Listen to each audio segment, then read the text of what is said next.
Welcome to Chillin' 101. We hope this video helps. You begin by confirming the backup you need.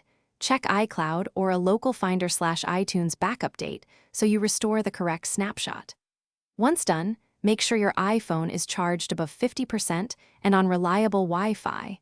Alternatively, plug into your computer with an original USB cable. You must use the same Apple ID. If prompted, disable Find My iPhone in Settings because the restore process may require it. Now start. Go to Settings General Transfer or Reset iPhone and choose Erase All Content. Once the device restarts into the Setup Assistant, you choose Restore from iCloud Backup or connect to your Mac/PC to restore from a local backup. You should authenticate with your Apple ID, then pick the exact backup by date. This is crucial to get the state you want. Make sure you remain connected to power and a stable network. Restores pause or fail if interrupted.